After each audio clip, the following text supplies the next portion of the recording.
वो कहते हैं ना, जब हम तुम जुदा होंगे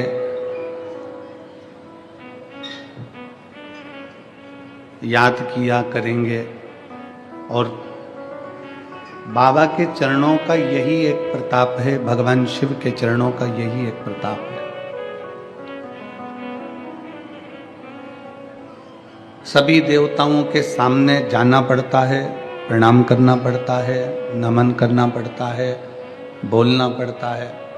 पर भगवान शंकर का चरित्र एक ऐसा चरित्र है, शिव पुराण एक ऐसी पुराण है, शंकर भगवान की कथा एक ऐसी कथा है, शिव जी की कथा एक ऐसी कथा है कि इस कथा को समझने वाला ये समझ जाए कि कभी कभी जीवन में ऐसा भी समय आता है कि हो सकता है कि हम शंकर के मंदिर नहीं जा पाए, हम शिव के दरवाजे नहीं पहुंच पाए। शिव महापुराण की कथा कहती है कि उस समय पर आप और हम भगवान शंकर को याद कर लें। अगर हम नहीं पहुंचे हैं शिव की चौखट पर, भगवान शंकर के दरवाजे तक हम नहीं पहुंचे, तो हम शंकर को याद करें। क्या होगा उससे? हम शिव को जब याद करते हैं तो 12 ज्योतिर्लिंग हमारे सामने आकर खड़े हो जाते हैं। केवल उसको स्मरण किया गया, उसको याद किया गया और 12 ज्योतिर्लिंग हमारे सम्मुख में आकर खड़े हो।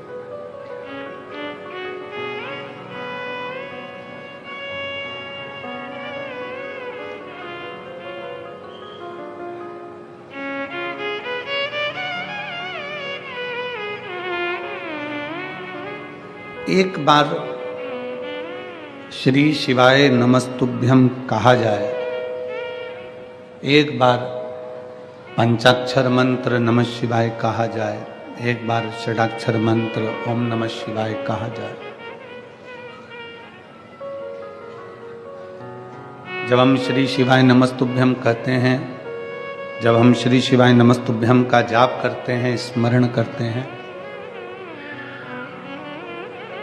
तो 33 कोटि देवी देवता, जितने भी देवताओं की लिस्ट है, जितने भी देवी देवता विराजमान है, चाहे वो पितर हो, चाहे वो गंधर्व हो, चाहे वो अप्सरा हो, चाहे वो जो भी देव हो, जो भी देवी देवता है, कहीं पर भी बैठकर, किसी मंदिर में, देवालय में, शिवालय में, कथा में, या आप अपने घर पर बैठकर जब आप श्री शिवाय नमस्तुभ्यम का जाप करते हो, श्री शिवाय नमस्तुभ्यम जब बोलते हो, तो 33 कोटि देवी देवताओं का ध्यान आप पर आ जाता है। 33 कोटि देवी देवताओं की दृष्टि जब हम पर पड़ती है, 33 कोटि देवी देवताओं की दृष्टि जब आप और हम पर जाती है, तो ये निश्चित है कि संसार में जन्मे हुए जीव का, संसार में जन्मे हुए व्यक्ति का, संसार में जन्म लेने वाले जीव का, संसार में जन्म लेने वाले मनुष्य का कल्याण अपने आप निश्चित हो जाता है, अपने आप निश्चित हो जाता है।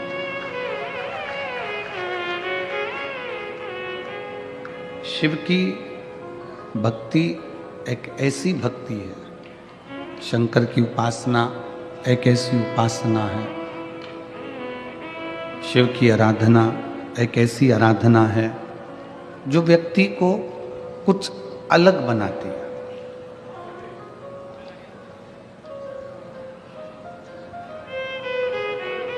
कितने लोग हैं जो भगवान शंकर को एक लोटा जल चढ़ाते हैं? हाथ उठाओ जरा। सभी लोग चढ़ाते हैं? रख लो हाथ नीचे, वापिस रखो।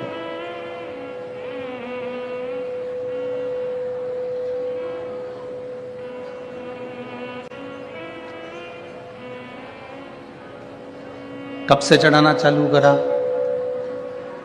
कोई कहेगा 2 महीने हो गए, कोई कहेगा 6 महीने हो गए, कोई कहेगा 4 महीने हो गए, कोई कहेगा 8 महीने हो गए, कोई कहेगा 10 महीने हो गए, कोई कहेगा 1 साल हो गया, कोई बोलेगा 2 साल हो गया। किसी को 3 साल हो जाते हैं, किसी को 4 साल हो जाते हैं, किसी को 5 साल हो जाते हैं। शंकर भगवान पर जल चढ़ाते चढ़ाते चढ़ाते चढ़ाते 2 महीना, 4 महीना, 6 महीना जितना भी आपने शिव को दिया, जितना भी समय आपने भगवान शंकर को दिया, तुम्हारा वो दिया गया समय जो तुमने भगवान देवाधिदेव महादेव को प्रदान किया है, जो भगवान शंकर को दिया है, तुम्हारा दिया गया समय जो तुमने भगवान शंकर को प्रदान किया है, शिव को प्रदान किया है, वो खाली नहीं जाता। शंकर को दिया गया समय खाली नहीं जाए। शिव को दिया गया समय, भगवान शंकर को दिया गया समय, भगवान शंकर को प्रदान किया गया समय, जिस समय पर हमारी कोई दुख की घड़ी आती है, विपदा की घड़ी आती है, कोई तकलीफ की घड़ी आती है, कोई कष्ट की घड़ी आती है, शिव महापुराण की कथा कहती है, उस समय पर जो तुमने भगवान देवाधिदेव महादेव को एक लोटा जल समर्पित करा है, उस समय पर तुम्हारी तकलीफ की घड़ी में शंकर भगवान आकर सम्मुख में खड़े हो जाते हैं। उस समय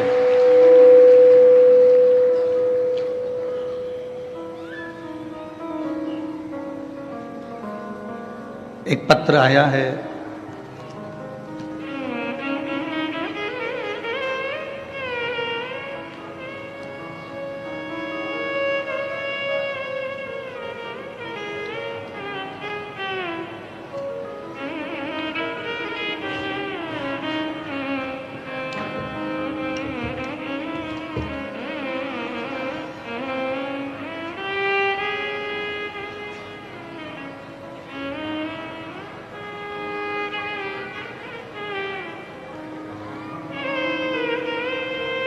पहला एक गाड़ी का एक फोटो देखिएगा, पहले नंबर का, इसको क्लोज कर कर दिखाइएगा। आस्था चैनल पर और जितने लोग एलईडी के माध्यम से देख रहे हैं, वो एलईडी के माध्यम से, पुल के ऊपर से गाड़ी एक नदी के अंदर गिर जाती है और गाड़ी भी उल्टी गिरती है, पूरी की पूरी गाड़ी उल्टी पड़ी हुई है। बहुत देर तक गाड़ी जब उल्टी पड़ी रहती है तो गाड़ी पानी के वेग के कारण पलटकर टेढ़ी हो जाती है। दूसरा पत्र है। दूसरा, बहुत देर तक गाड़ी जब पानी में पड़ी है, उसके बाद में फिर वो टेढ़ी हो गई। जाने आने वालों ने देखा, सो सपना पंकज राजपूत, मैं नासिक की रहने वाली हूँ, कहीं बैठी हों तो एक बेलपत्र लेने के लिए आ सकती हैं। कहीं बैठी हैं, आप ही हैं, ऐसा हाथ हिला दो एक बार, ठीक है, दिख गए हो, आ जाइए, बेलपत्र ले जाइए। सपना पंकज राजपूत, मैं नासिक की रहने वाली हूँ। भोलेनाथ जी का मैं क्या वर्णन करूँ। हमारी सोसाइटी में मंदिर बाबा भोलेनाथ का, जहाँ पर हम बाबा को जल चढ़ाने जाते और उस मंदिर का निर्माण के सहयोगी भी बने। गुरुदेव, एक दिन बाबा की ऐसी कृपा का मैं क्या वर्णन करूं गुरुदेव, शिव शिव होता है। गाड़ी पुल के ऊपर से नीचे गिरी और नीचे नदी बह रही थी और उसमें गाड़ी गिरी तो गाड़ी का जोर से पानी में अंदर आवाज आई। उधर आसपास के लोग भी देखकर थकित रह गए, किसी को लगा कि कोई पत्थर गिरा है, पर उनको मालूम नहीं था कि गाड़ी अंदर कर गई। बहुत देर तक गाड़ी पानी में रही। मेरे पति उस गाड़ी के अंदर ही थे। हिम्मत छूट गई। लोग आए, गाड़ी को निकाला, सीधा करा, कांच फोड़ा, पति को निकाला और पति जब निकलकर बाहर आए तो उनके चेहरे पर एक खुशी थी। वो खुशी थी इस बात की कि मेरे भोले बाबा ने मुझे बचा लिया था, मुझे मेरे भोलेनाथ जी ने बचा लिया था। गुरुदेव, मेरे पति मुझसे कहते हैं, मेरे पति मुझे वर्णन करते हैं कि शंकर पर चढ़ाया गया एक लोटा जल किस जगह पर काम आता है। शिव जी को चढ़ाया गया जल, शंकर भगवान को चढ़ाया गया जल किस जगह पर काम आ रहा है।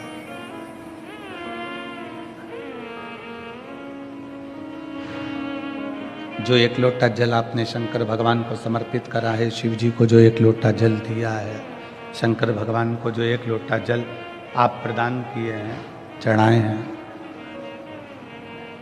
आपका वो चढ़ाया गया जल कब, कहाँ, किस जगह पर काम आएगा आपको भी नहीं मालूम पड़ पाएगा।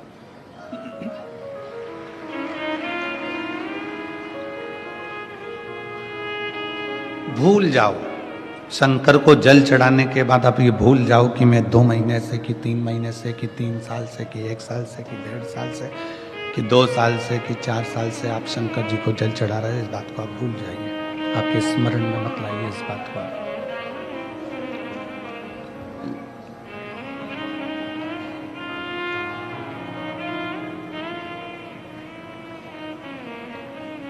केवल इतना याद रखो कि बाबा का नाम लेना है, बाबा के नाम का उच्चारण करना है,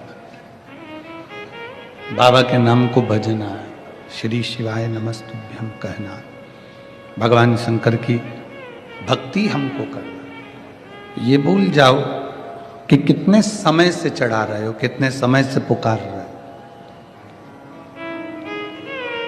बीज अगर पृथ्वी पर गिरा है, बीज पृथ्वी के अंदर गिरा है तो उसका पौधा जरूर रोपित होगा।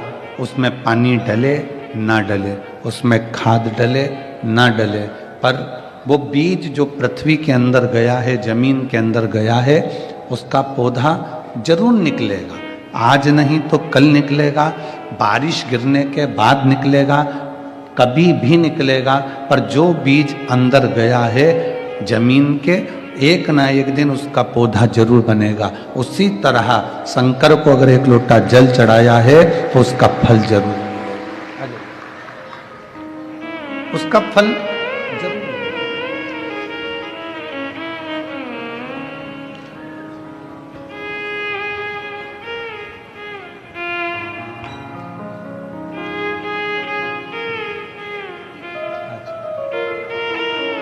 ठीक है, बाबा की कृपा, शिव कृपा। अच्छा,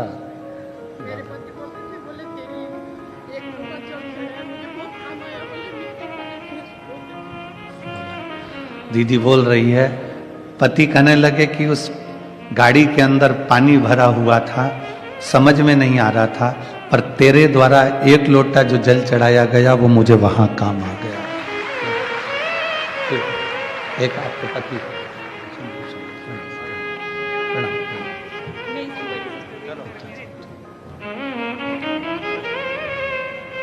आपके द्वारा समर्पित किया गया एक लोटा जल कहाँ काम आएगा, कब काम आएगा, कैसे काम आएगा, ये वो जानते हैं।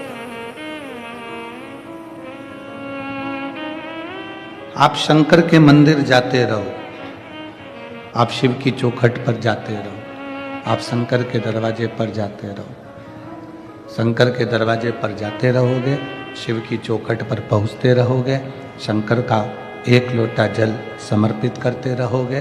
अपने आप मेरा शंकर, मेरा ओघड़दानी, मेरा त्रिकालदर्शी, मेरा कैलाशी अविनाशी शिव आप पर कृपा करना प्रारंभ कर देगा। आपको बोलने की भी जरूरत नहीं पड़ेगी कि शिव जी से कुछ कहा जाए, शंकर जी से कुछ बोला जाए। आप तो केवल शंकर के मंदिर में एक लोटा जल लेकर जाइए, शिव के पास में एक लोटा जल लेकर पहुंचिए, शिव की चौखट पर एक लोटा जल लेकर जाना प्रारंभ करें, वो संभाल लेगा। कर्म की गति को भोगने के लिए यह हमारा शरीर मिला है, मानव की देह मिली है। कर्म की गति को भोगने के लिए हम ये मनुष्य के शरीर में आए हैं, मानव की देह में आए हैं। जितने बैठे हो ना, सबका अपना अपना दुख है और सबकी अपनी अपनी प्रसन्नता है, सबके अपने अपने कष्ट है, सबका अपना अपना दुख है। इसलिए आप और हम जब प्रार्थना करते हैं, आप और हम जब भगवान को पुकारते हैं, स्तुति करते हैं, उस समय पर हम ये नहीं बोलते कि मेरे पेट में दर्द है या कैंसर का रोग है या थायराइड का रोग है या सिर का रोग है या कोई अन्य रोग है। उस समय पर हम बाबा से कहते हैं, बाबा सब दुख काटो हारा, ओ भोले सब दुख काटो। हम बाबा से ये नहीं कहते कि मेरे शरीर में ये दुख है, मेरे शरीर में ये कष्ट है। हम बाबा से कहते हैं कि सब दुख काटो। किसी दुख का हम वर्णन नहीं कर रहे हैं कि हमारे पेट में दर्द है, कि सिर में दर्द है, कि घुटने में दर्द है, कि पाँव में दर्द। हम तो सब दुख का वर्णन कर रहे हैं कि सारा दुख आप काट दीजिए।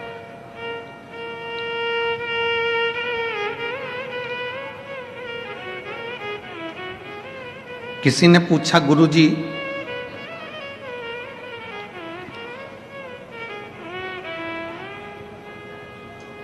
अगर कोई कर्जा लेकर मर जाता है, उसके लड़के, उसकी लड़की, उसका पोता, उसकी पोती, नाती पंती, भाई बंधु उसका कर्जा चुका देते हैं। वो तो मर गया जिसने कर्जा लिया था, वो तो चले गया।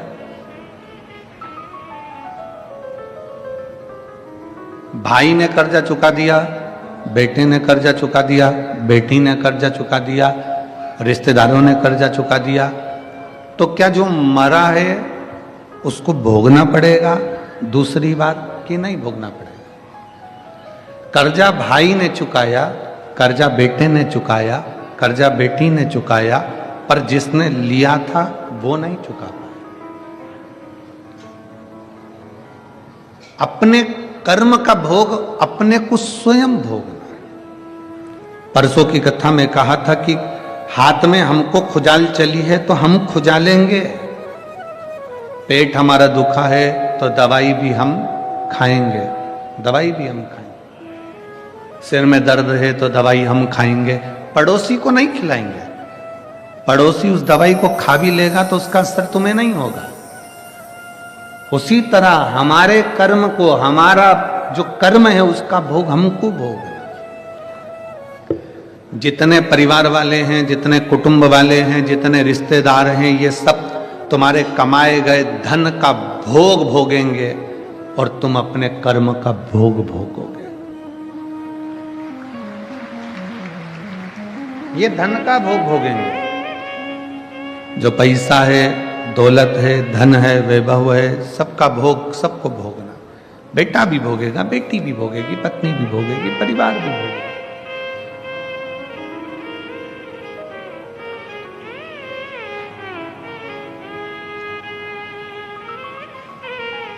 कर्जा चुकाने के लिए तो मेरे भगवान राम को भी पृथ्वी पर वापिस कृष्ण के रूप में अवतरित होना पड़ा।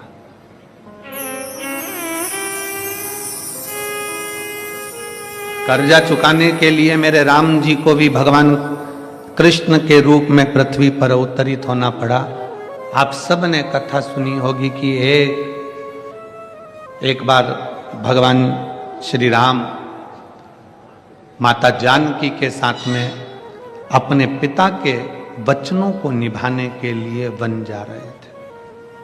कितने वर्ष के लिए गए? जम के बोलो जरा। 14 वर्ष के।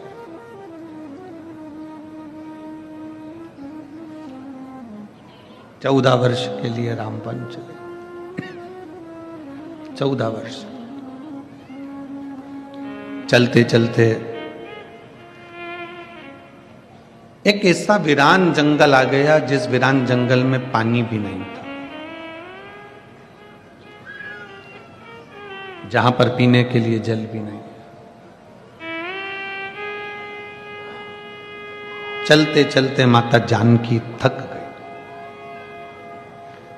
और माता जानकी इतनी थकी कि माता जानकी जी ने कहा कि अब मुझे प्यास लग रही, मुझे पानी पीना। अपने माता पिता के वचन को पूर्ण करने के लिए भगवान श्री राम वन को चले और माँ जानकी चलते चलते थक गईं और थकने के बाद में माता जानकी कहती हैं कि अब मुझे प्यास लगी, बहुत पानी की प्यास। जानकी जी जब जल को पुकार रही हैं कि मुझे पानी पीना है, राम जी ने देखा कि आसपास में कोई सरोवर नहीं है, आसपास में कोई जलाशय नहीं है, कोई सरोवर नहीं, कोई जलाशय नहीं। तब राम जी ने जानकी जी को एक वृक्ष की छांव में बिठा दिया, तुम यहां बैठो, लक्ष्मण जी आप भाभी के साथ में रहिए, मैं जल देखता हूं। राम जी ने जल देखना प्रारंभ करा तो कहीं जल नजर नहीं आया। एक तो कोस निकल भी गए बाहर, एक दो कोस निकलने के बाद भी जल नहीं मिला, पानी नहीं मिला। ढूंढते ढूंढते राम जी महाराज और आगे निकले, तब एक मोर नजर आया और राम जी ने उस मोर से कहा कि पक्षियों में कोई दूसरा पक्षी मुझे दिख नहीं रहा, पर मोर तुम नजर आए हो, क्या तुम मेरी थोड़ी सी सहायता करोगे? क्या मुझे कोई जलाशय, कोई पानी का स्थान, कोई कुंड, कोई बावड़ी, कोई कूप, कोई सरोवर मुझे दिखाओगे? मेरी धर्म पत्नी जानकी जी को प्यास लगी है, आप मुझे जलाशय दिखाएंगे? मोर उसी समय पर शीश झुकाकर कहता है कि मैं आपको पानी का स्थान दिखा देता हूं, मैं आपको सरोवर दिखा देता हूं, मैं आपको जलाशय दिखा देता हूं, चलिए। राम जी चलने लगे, मोर भी चलने लगा। अब मोर कहने लगा कि प्रभु मैं चलूंगा धीमा धीमा और पानी तक पहुंचने में समय लग जाएगा, एक काम करता हूं मैं उड़ के चलता हूं, तुम मेरे पीछे पीछे चलो। राम जी ने कहा ठीक है। मोर उड़ा, थोड़ी दूर चलने पर मोर राम जी को दिखा ही नहीं, कहां चले गए। राम जी फिर एक जगह पर बैठ गए, फिर मोर वापिस आया और मोर ने आकर कहा प्रभु आप मार्ग भटक रहे हो, आपको रास्ता नहीं मिल रहा, एक काम करता हूं मैं उड़ूंगा, अपना एक एक पंख जमीन पर गिराते गिराते जाऊंगा, मैं ना दिखूं तो पंख देखते देखते आप पीछे पीछे आ जाए। मोर ने अपना पंख गिराना प्रारंभ करा, राम जी ने चलना प्रारंभ करा, जलाशय तक, सरोवर तक, तालाब तक राम जी पहुंच गए। राम जी ने सरोवर पर पानी को भरा और जो देखा मोर को, तो मोर के पूरे पंख झड़ चुके थे। मोर एक मौसम होता है, उस मौसम में एक समय होता है, उस समय में मोर अपने पंख को झड़ाता है। अगर मोर हर किसी मौसम में अपने पंख को झड़ा देता है तो मोर को मरना पड़ता है।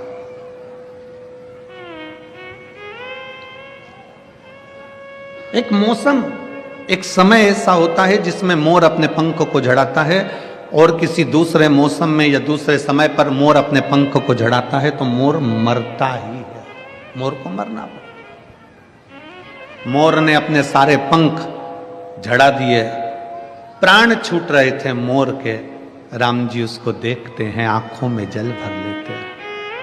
मोर आज तेरे कारण मुझे जल मिल गया, पर मेरे कारण तेरे प्राण जा रहे। मोर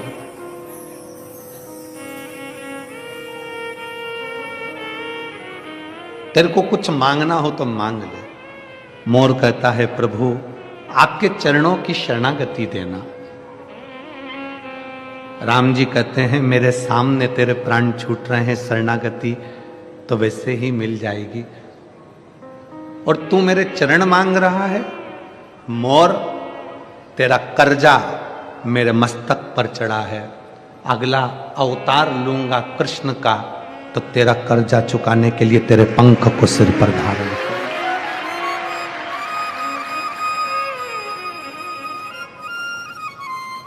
तेरा कर्जा चुकाने के लिए तेरा पंख मैं अपने सिर पर धारण करूंगा, अपने सिर पर।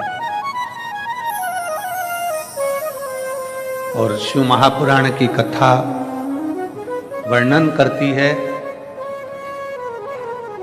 संसार में जन्म लिए हो, हमारा और आपका जन्म हुआ है, ना जाने कौन सा कर्जा चुकाने के लिए हम यहां आए। कौन सा कर्जा?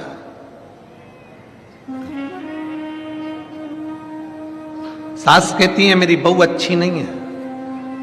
हम कहते हैं पूर्व समय का स्मरण करिएगा, हो सकता है तुमने दरवाजे पर आई हुई गाय को डंडा मारकर भगाया होगा, हो सकता है तुमने किसी को अपशब्द कहा होगा। ये जितने हमारे संबंध हैं, हमारी पत्नी, हमारे बच्चे, हमारा बेटा, हमारी बेटी, हमारी माता, हमारे पिता, हमारा परिवार, हमारा कुल, ये सब संबंध जितने भी हैं, ये संबंध हमारे पूर्व के कर्म के कारण हमको मिलते हैं और संसार में आने के बाद उनके साथ रहना पड़ता है और भोगना पड़ता है। 5,000 रुपए किसी को दिए, लेकर चला गया, मुंह ही नहीं दिखाया, भग गया, तुम ढूंढ ढूंढ के थक गए। किसी के पास में तुमने माल भेजा और वो माल का पूरा की पूरा पैसा उसके पास में रह गया, वो मिला ही। किसी कंपनी में पैसा जमा करा, पैसा चले गया, वो मिला ही। कोई नया व्यक्ति तुम्हारे सामने आ जाता है और नया व्यक्ति आकर तुमसे कहता है कि मैं तुम्हारे पैसे को ऐसा ऐसा कर दूंगा, लाओ जमा करो हमारी सोसाइटी में, हमारी कंपनी में। नया व्यक्ति तुमसे पैसा लेता, तुम उसको पहचानती नहीं थी, अभी भी पहचान बड़ी, 2-4 महीने में, 3 महीने में, 1 महीने में, 15 दिन में पैसे तुमने जमा भी कर दिया। जमा करने के बाद वो पैसा डूब गया। कौन नया व्यक्ति था? ना जाने कहां से आया था, कौन था, कैसा था, आपको और हमको नहीं मालूम, पर उस परमात्मा को मालूम है कि पूर्व समय में तूने इसका लिया था, इसलिए वो इस जन्म में तेरे पास आकर अपना हिसाब पूरा कर कर चले गए।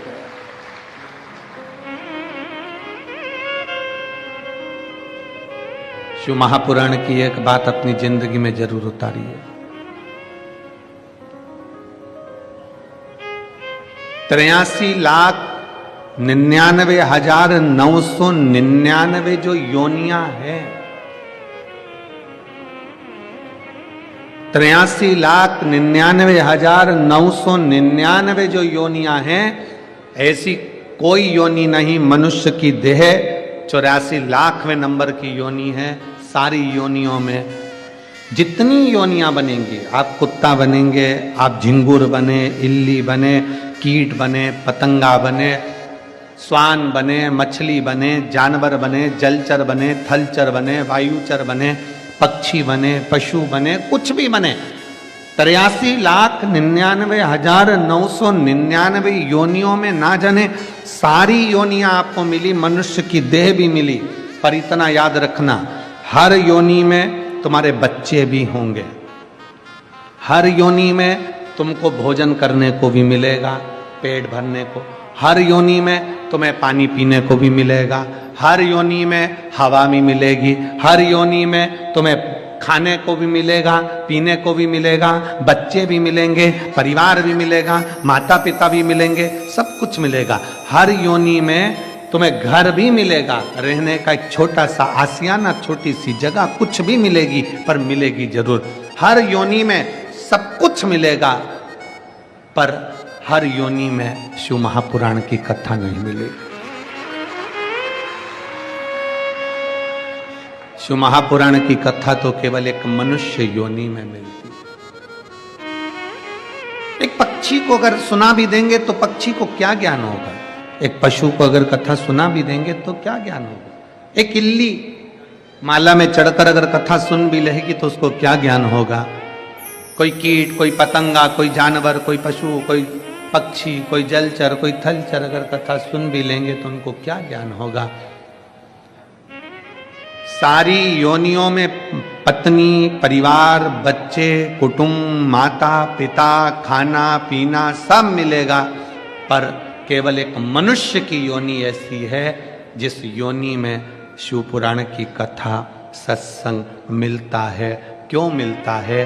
क्योंकि इस योनि में अगर तूने सत्संग कर लिया, भगवान का भजन कर लिया, शिव पर एक लोटा जल चढ़ा लिया, तो फिर तुझे वापिस वो 83,99,999 योनियां भोगना नहीं पड़ेगी और तू शंकर की शरण में चला जाए। इन योनियों से तेरी मुक्ति हो, इन योनियों से तू परे हो जाए, इन योनियों से तू छूट जाए।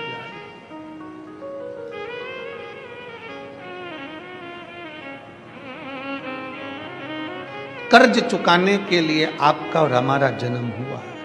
कर्ज पूर्व समय का। बेटी ने जन्म ले लिया, बेटे ने जन्म ले लिया,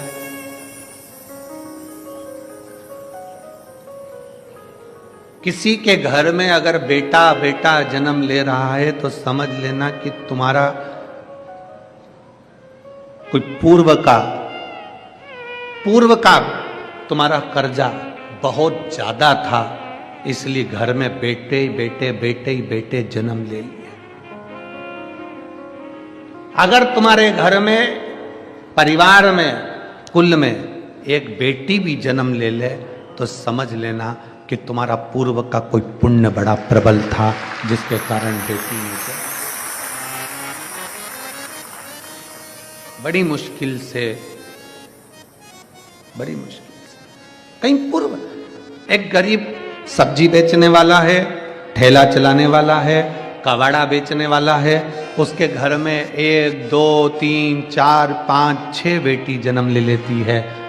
और कोई बहुत पैसे वाला करोड़पति, धनपति, वैभवपति है, उसके घर में बेटा ही बेटा जन्म लेते हैं। तो मोहल्ले की माताएं कहती हैं बेचारी गरीबड़ी को एक लड़का हो जाता तो अच्छा था, और उसके पास इतना पैसा है, उसके घर में एक लड़की हो जाती तो कौन सी कमी पड़ जाती, 1 2 लड़की उसके घर हो जाती, इसके घर में एक आध लड़का हो जाता। पर कौन समझाए कि शंकर भगवान के लेख में लिखा हुआ है कि जिसके घर में 2 3 4 5 बेटियां अगर जन्म ले लेती हैं तो कहते हैं कि स्वयं शंकर उसको अपनी गोदी में और नंदी पर लेकर जाते हैं, स्वयं शिव।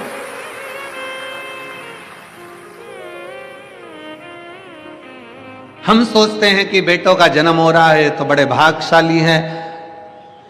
आप भाग्यशाली हो, बेटे ने जन्म लिया, पर सौभाग्यशाली तो तभी होगे जब घर में बेटी का जन्म हो। जब घर में बेटी का जन्म है तो सौभाग्यशाली, नहीं तो भाग्यशाली तो आप हो।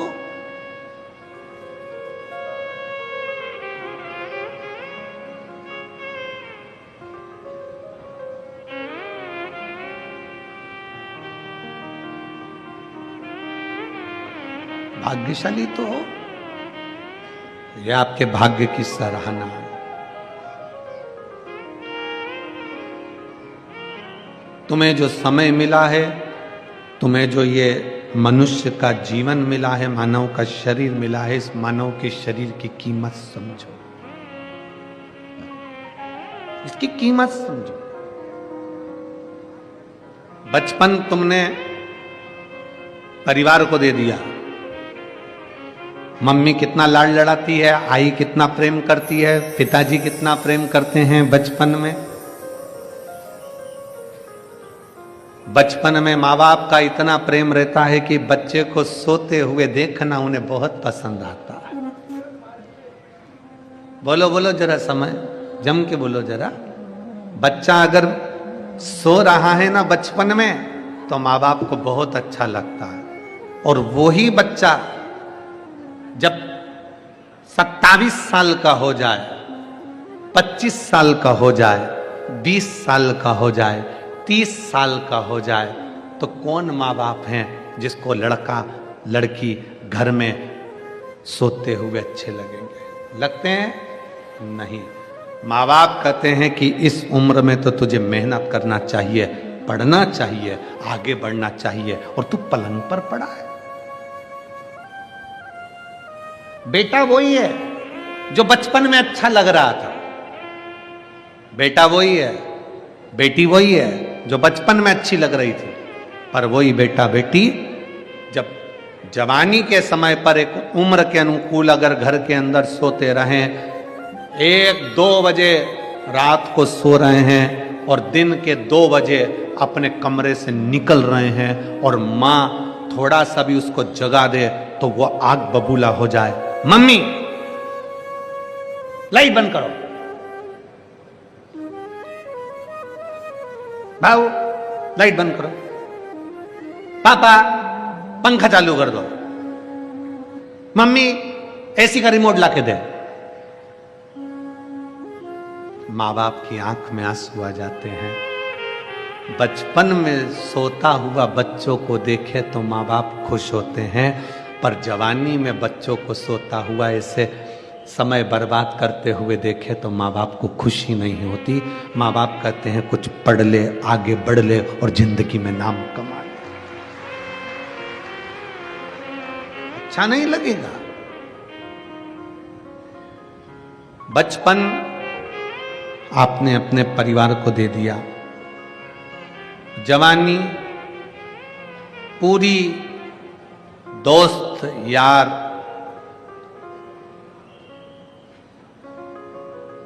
और अपना मोबाइल और अपने पहचान वाले संसार के जितने लोग हैं उनको दे दिया। क्या बचा? बुढ़ापा। बचपन खेल में खोया, जवानी नींद भर सोया, बुढ़ापा देख कर रोया। अब आया बुढ़ापा।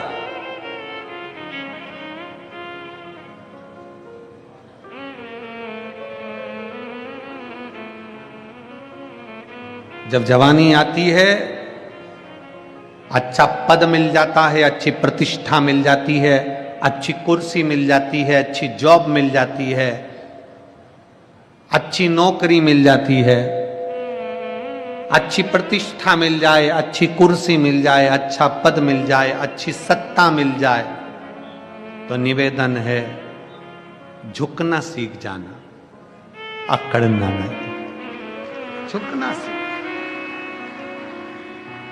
हमने कई लोगों को देखा है, जब तक कुर्सी पर रहते हैं, जब तक कोई अच्छा पद रहता है, कुर्सी पर बैठे रहते हैं, बहुत बड़े पद पर रहते हैं, ओहदे पर रहते हैं, हमने कई लोगों को देखा है इतनी अकड़ में रहते हैं, इतनी अकड़ में रहते हैं कि कोई आ भी जाए तो उससे सीधे मुंह बात नहीं करते। और जो कुर्सी पर इतनी अकड़ में रहता है, बाद में रिटायर होता है, रिटायर होने के बाद मोबाइल में ग्रुप बनाता है कि अब मैं समाज सुधार का काम करूंगा। समाज का एक व्यक्ति तेरे दरवाजे पर 25 बार फाइल रख कर गया, तब तू कहां गया था?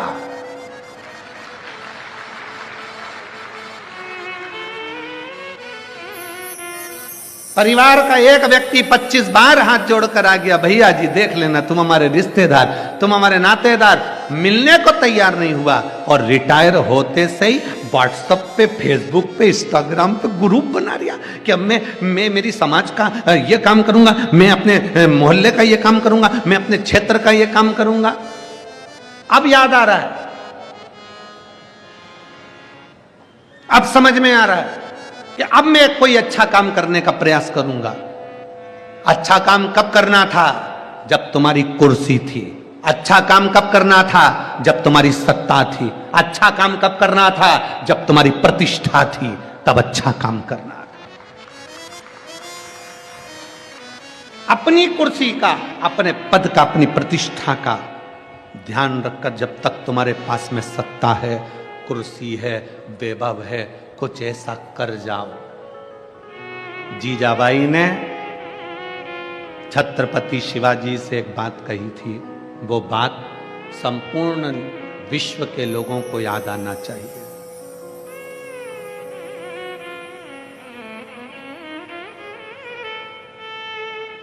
संपूर्ण विश्व।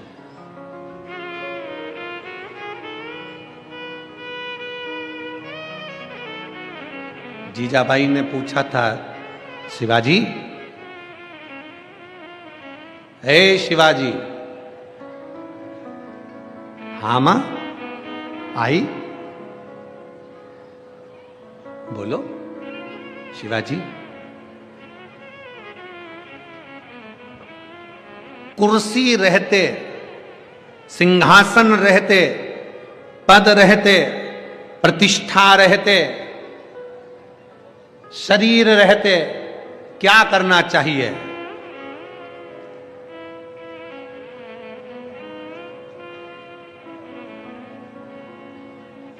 क्या करना चाहिए?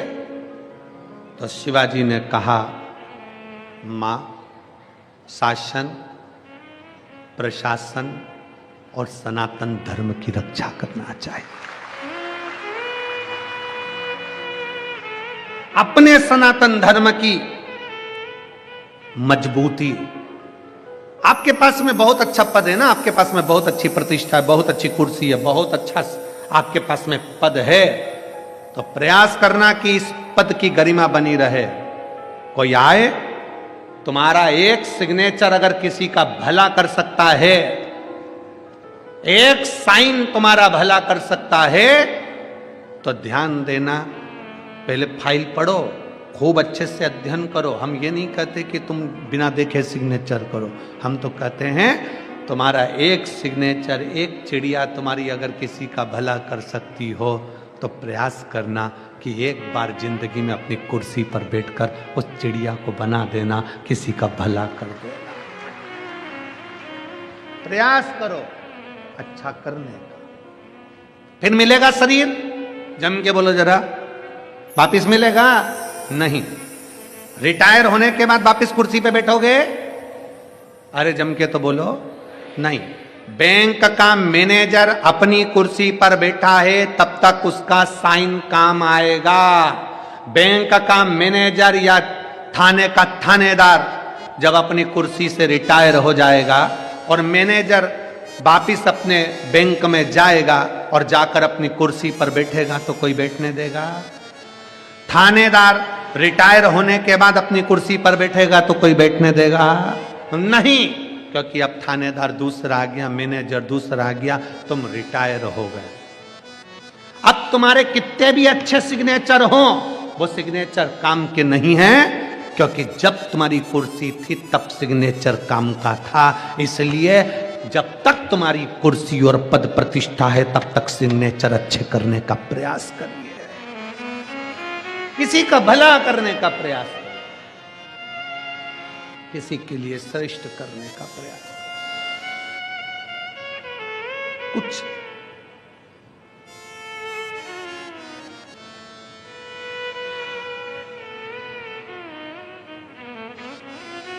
मैं माननीय मोदी जी को, मैं माननीय योगी जी को इस चीज के लिए धन्यवाद देता हूं।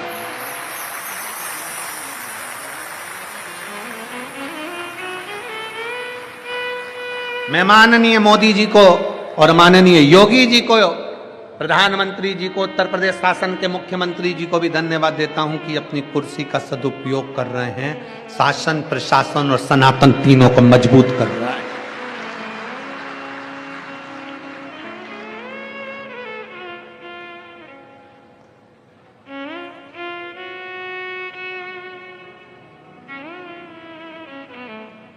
और अब विश्वास है कि महाराष्ट्र के नए मुख्यमंत्री जी भी इस चीज का स्मरण जरूर रखेंगे। विश्वास है। अपनी कुर्सी का, अपने पद का, अपनी प्रतिष्ठा पर बैठे हो, अपना शासन, अपना प्रशासन और अपना सनातन तीनों मजबूत होना चाहिए, तीनों मजबूत। प्रयास करो कुछ अच्छा करने का प्रयास।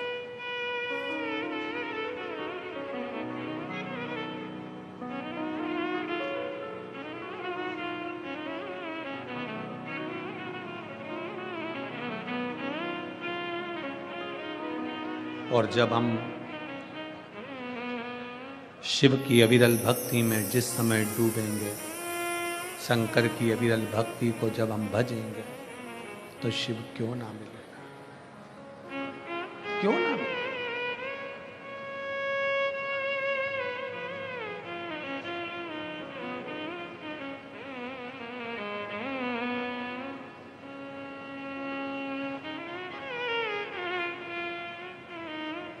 कल हम आशीष से कह रहे थे, आशीष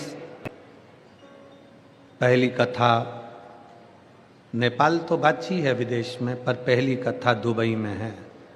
तो हमने आशीष से कहा, आशीष सब सामान लेकर चलना, साथ में भारत माता की मिट्टी को भी लेकर चलना।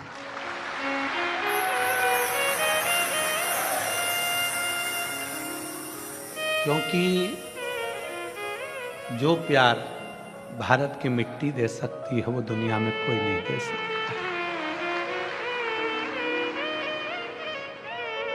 भारत की मिट्टी के आगे सब फीका है।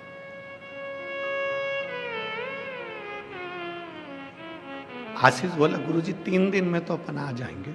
हमने कहा, एक दिन भी अगर ये भारत की मिट्टी छूटती है तो बड़ा दुख।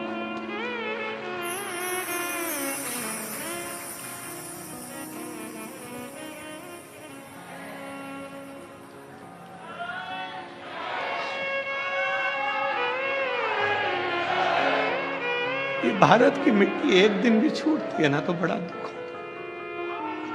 छूटे ना।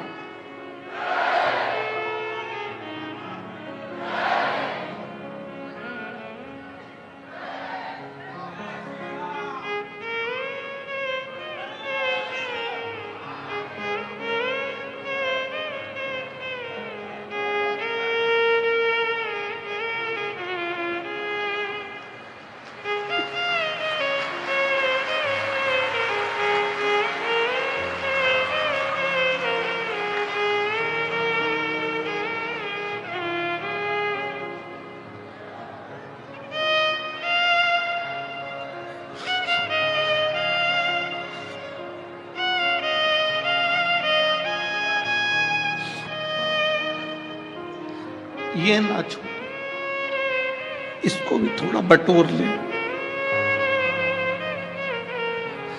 सब कुछ मिल सकता है, पर ये भारत वतन नहीं मिल सकता। जान है,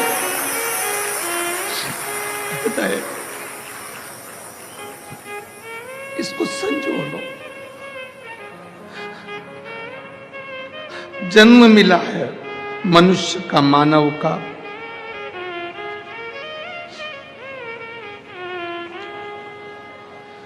छूटे ना बिसराए। कुर्सी मिले, पद मिले, प्रतिष्ठा मिले, शासन प्रशासन और सनातन को मजबूत बनाए, मजबूत।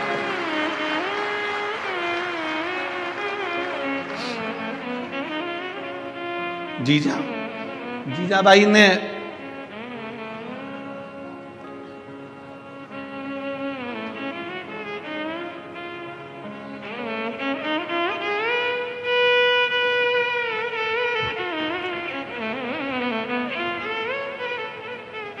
चंदन है इस देश की माटी, तपोभूमि हर ग्राम है, हर बाला देवी की प्रतिमा, बच्चा बच्चा राम है। जिसके सैनिक समर भूमि पर गाया करते गीताएं, उसी माटी के हल्के नीचे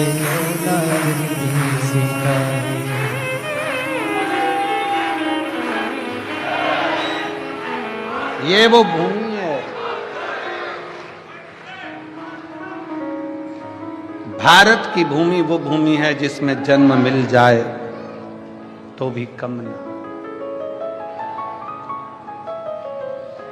अगर शिव की आराधना में लगे हो, शंकर की आराधना में लगे हो, और ये मनुष्य की देह मिली है, तो कुछ किसी का भला करने का प्रयास करो। बहुत अच्छी कुर्सी पर बैठे हो आप, बहुत अच्छी, भगवान ने कृपा करी है, शिव महापुराण की कथा सुनने वाले कई बेटा बेटी की नौकरी लगती है, बड़े खुश होकर जब कुबेरेश्वर धाम आते हैं, और हम अगर मिलते हैं तो उनसे कहते हैं बेटा तुम्हारी नौकरी बाबा ने किसी अच्छे कार्य के लिए लगाई होगी, आप प्रयास करना कि अपनी सिग्नेचर का सदुपयोग करना, किसी का भला हो जाए तो एक सिग्नेचर कर दे, किसी का भला कर दे।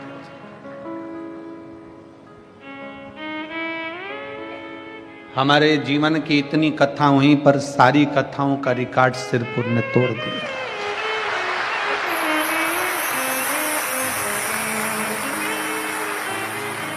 ये जितने डूम लगे हुए हैं, ऐसे 12, 15, 20 डूम भी लगा लिए जाएं तो भी भक्त उसके बाहर ही रहेंगे। इतना भीड़, इतना भक्तों का सैलाब है, इतना भक्तों का सैलाब। ऐसे डूम ना जाने कितने लगा दो आप, 15, 12, 20, 22, 24, 25, तो भी शिव भक्त बाहर के बाहर। हमारे जीवन का इतना बड़ा ये शिव पुराण की कथा देखी करी सब, पर ऐसा जन सैलाब कहीं नहीं देखा, कहीं पर ऐसा जन सैलाब नहीं देखा, ऐसी शिव भक्ति नहीं देखी। भगवान शंकर की जो अविरल भक्ति आपके दिल में है, शिव आप सबकी मनोकामना जो भाव से आए हो, जिस विश्वास के साथ आए हो, जिस भरोसे के साथ आए हो, मेरा शंकर आपकी वो मनोकामना पूर्ण जरूर करेगा और शिव झोली जरूर भरेगा। कि खाली ना जाता कोई दर से तुम्हारे, खाली ना जाता कोई दर से तुम्हारे, मैं भी खड़ी हूँ नंदी बाहें फसारे, अपने हृदय से लगा लो कि राजा रहा हूँ, उठा लो भोले अपने दर से, अब तो ना टालो, गिरी जा रही हूँ, उठा लो। बचपन खेल में चला गया, जवानी भोग और विलास में निकल गई, अधेड़ी कमाने में निकल गई, बुढ़ापा आया, शरीर कांपने लगा। सोचा अब मैं शिव पुराण की कथा में चली जाऊंगी, इतनी भीड़ में कैसे जाएगी, कैसे जाएगी। तुम्हारी तुम्हारे घर में चले और तुम्हारा शरीर चले, शरीर चले और तुम्हारी तुम्हारे घर में चले, तब तक सारे अच्छे काम कर लो, सारे अच्छे काम कर लो। शरीर चले तो कथा भी सुनो, तीर्थ भी करो, व्रत भी करो, पुण्य कमाओ, और तुम्हारी तुम्हारे घर में चले, जब तक तुम्हारी चल रही है तब तक दान पुण्य, भूखे को भोजन, प्यासे को पानी, जय बाबा बर्फानी करते रहो। जब चलना बंद हो जाएगा ना तुम्हारा, तुम कहोगे बेटा ला जरा 100 रुपए दे, सीवर वाला महाराज आया है, कथा सुनने जाना है मेरे को गाड़ी का। पूरे मोहल्ले की माताओं ने गाड़ी करी है, किराए की गाड़ी करी है,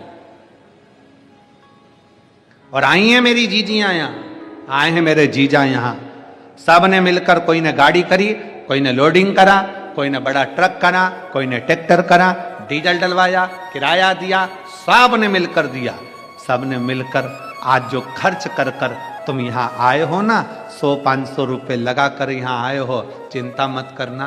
एक छोटी सी डायरी में लिख कर रखना, मैं सिरपुर गई थी तो मैंने 150 रुपए खर्च करे थे, 3 महीना तो जाने दो, 3 महीना जाने दो, 1 महीने बाद जो पास में तुम्हारे साकरी में कथा है ना, फिर मिलेंगे, जब पूछेंगे कि वो 150 रुपया तुम्हारा बढ़कर 1000 गुना हुआ कि नहीं,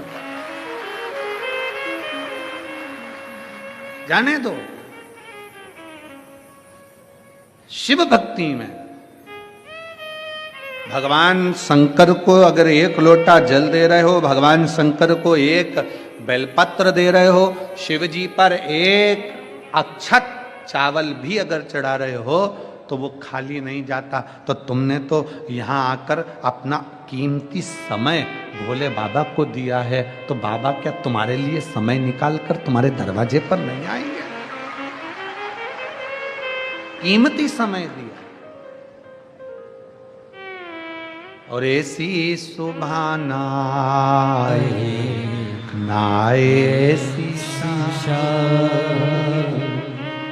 ऐसी सिरपुर वालों, रोज की रात्रि अगर देखना थी तो देखी तुम लोगों ने यहाँ की रात्रि? रात को आए थे दर्शन करने के लिए। और अगली कथा जो मेरठ में है 15 तारीख से 21 तारीख तक, मेरठ वालों छोड़ना मती शिव महापुराण की कथा। एक बार पंडाल में आकर बैठकर बाबा की उस भक्ति को जरूर देखना कि बाबा क्या देता। फिर 24 दिसंबर से 30 दिसंबर तक जो रायपुर छत्तीसगढ़ में शिव महापुराण की कथा है, बाबा क्या देता है उसका अनुमान लगाकर। नमस्तु श्री शिवाय, नमस्तु श्री शिवाय, नमस्तु भोला सब दुख काटो हमारा, ओ भोला सब दुख काटो हमारा। शिव शंकर जप तेरी माला, भोले बाबा जप तेरी माला, भोला सब दुख काटो हमारा, ओ भोला सब दुख काटो हमारा। वेश मंगल मंगलकारी, वेश मंगल मंगलकारी, शमशान वासी हमारा, शमशान वासी हमारा, ओ भोला सब दुख काटो हमारा, ओ भोला सब दुख काटो हमारा।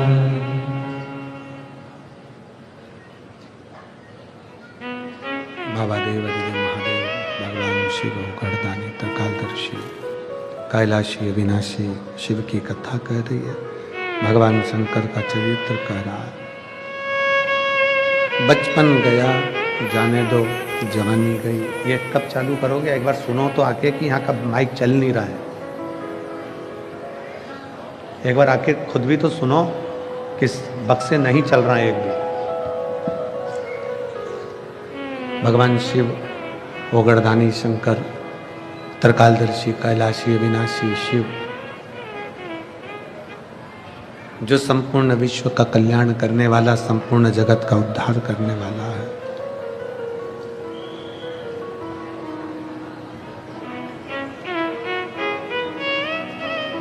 बचपन गया जाने दो, जवानी गई जाने दो, अधेड़ी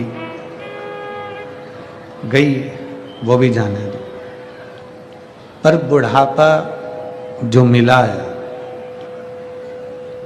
जो बुढ़ापा प्राप्त हुआ है, वो बुढ़ापा व्यर्थ मत जाने दो। उस बुढ़ापे को व्यर्थ निकलने मत देना, व्यर्थ जाने मत देना। उसको संभालने का प्रयास करिए, उसको संजोने का प्रयास करिए। मैं यजमान परिवार को, पाटिलवाड़ा परिवार को इस चीज के लिए बहुत बहुत धन्यवाद देता हूं कि आपके पूर्वजों ने, आपके दादाजी ने और दादाजी ने, परिवार ने जो सिरपुर में एक भूमि का दान कर कर या सामाजिक कार्य कर कर या किसी ना किसी रूप में अच्छा कार्य कर कर जो प्रेरणा आपके दादा पिताजी ने दी, वो प्रेरणा आज भी उनके बच्चे निभा रहे हैं। उसकी आपको बधाई, उसकी आपको धन्यवाद, उसका आपको साधुवाद। आज भी आप उस क्रम को निभा रहे हैं, आज भी उस क्रम को आप आगे बढ़ा रहे हैं।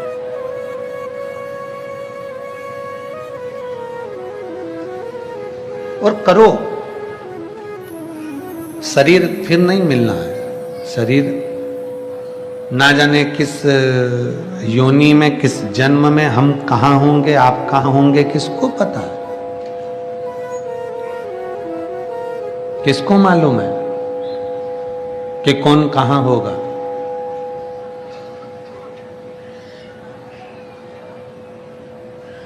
सदानंद कार्तिकेय जी जिस समय पर तारकासुर को मार दिए थे और तारकासुर के 3 बेटे तारकाक्ष, विनुमाली और कमलाक्ष की, ये तीनों ने उपद्रव जब किया था, तब मां जगतजननी के पास में कार्तिकेय बाबा सदानंद स्कंददेव कार्तिकेय जी स्वयं आए।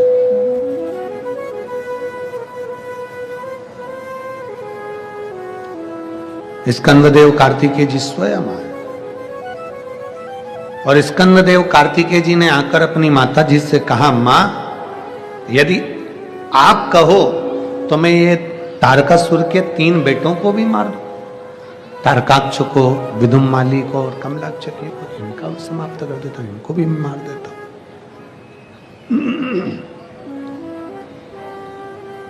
अगर तुम बोलो तो मैं इनको भी समाप्त कर दूं। माता पार्वती जी ने मना कर दिया। पार्वती जी ने कहा, नहीं, तुम नहीं मारोगे। तारकासुर को तुमने मार दिया, वहां तक ठीक है, पर अब तारकासुर के 3 बेटों को मारने की जवाबदारी तुम्हारी नहीं है, तारकासुर के 3 बेटों को मारने की जवाबदारी शिव की है।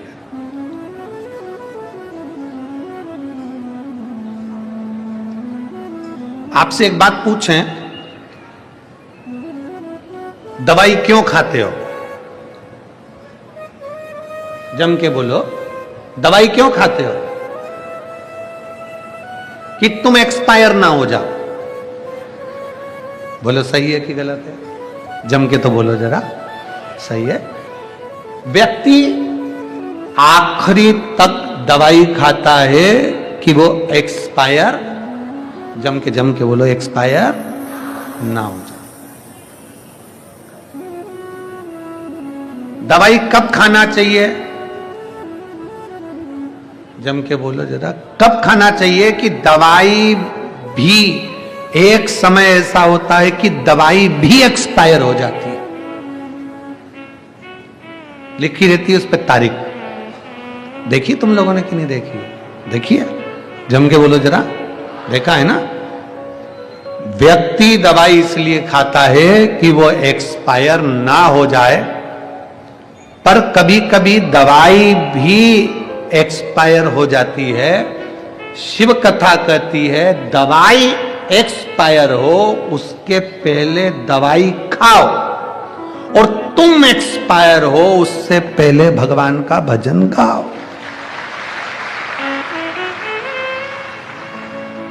दवाई कब असर करेगी? एक्सपायर होने के बाद। जम के बोलो जरा, नहीं। कब असर करेगी? अगर एक्सपायर तुम हो गए, कोई हो गया, हम हो गए, संसार का कोई व्यक्ति भी एक्सपायर हो गया और उसको दवाई खिलाओगे तो असर करेगी? नहीं। और दवाई एक्सपायर हो गई, उसकी तारीख निकल गई, उसकी डेट निकल गई, उसके बाद वो असर करेगी क्या? नहीं। दवाई भी अगर एक्सपायर हो जाती है तो वो भी असर नहीं करती है। व्यक्ति एक्सपायर हो जाता है तो उस पर दवाई असर नहीं करती है। और मनुष्य यदि एक्सपायर हो जाए तो लोग कहते हैं कि इनको थोड़ा सा मिल जाएगा, जो चले गए, जो गए उनको मिल जाएगा। शिव महापुराण की कथा कहती है जीते जी दवाई खा लो, मरने के बाद दवाई असर नहीं करेगी। और जीते जी शिव पुराण सुन लो, मरने के बाद असर नहीं करेगी। जीते जी सुनो, जीते जी श्रवण करिए,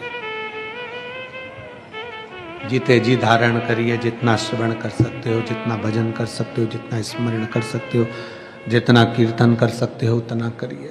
जीते जी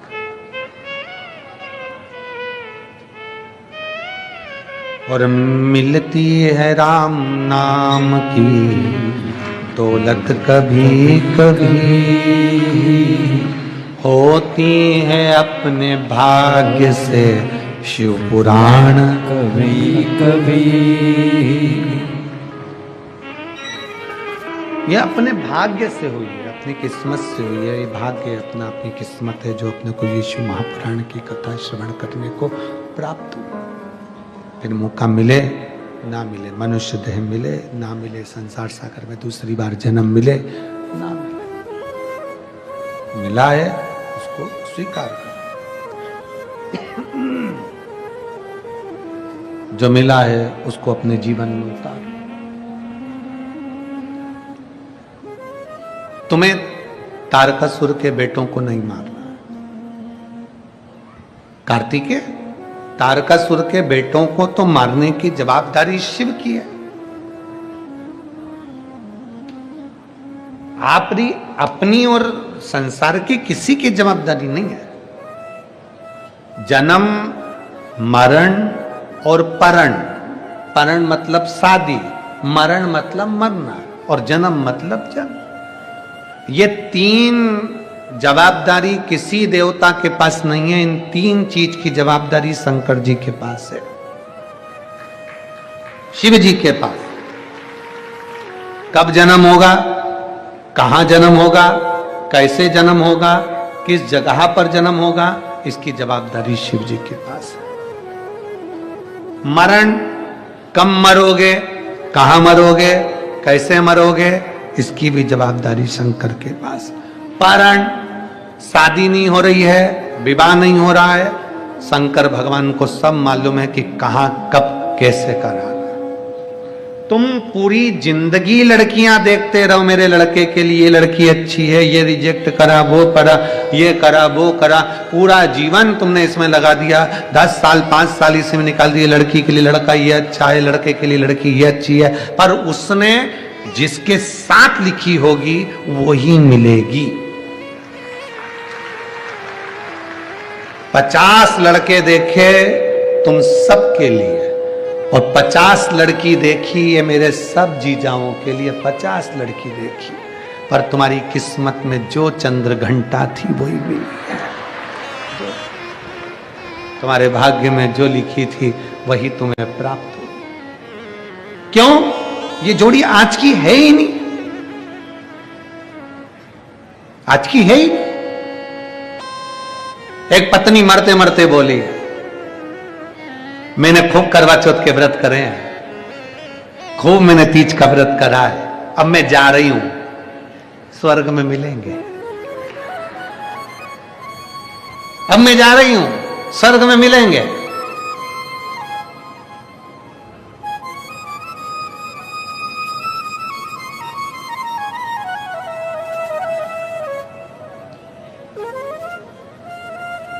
पत्नी मरी नहीं,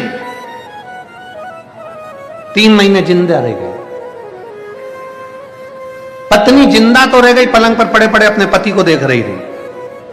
पति आता, कहीं नौकर पे गुस्सा करके 2 थप्पड़ मार देता, कहीं गौ माता दरवाजे पर आती तो उसको भगा देता, कुत्ता आता तो उसको लात मारकर भगा देता, सबको परेशान करने लगा। एक दिन पत्नी ने पूछ लिया, क्यों बेवकूफी कर रहे हो, पागल हो गए हो? पहले इतने अच्छे थे, अब ये गलत काम क्यों कर रहे हो? पति बोला, मुझे स्वर्ग नहीं जाना, अगर तू स्वर्ग में है तो मैं नरक में अच्छा। तूने कहा था अब मैं जा रही हूं, स्वर्ग में मिलेंगे, तो मैं जाऊं नहीं उधर, उधर मुझे पहुंचना ही नहीं है, उधर जाके करूंगा क्या, मुझे नहीं जाना। मेरा डिपार्टमेंट दूसरा, हम जाएंगे ही नहीं अगर तू जाए।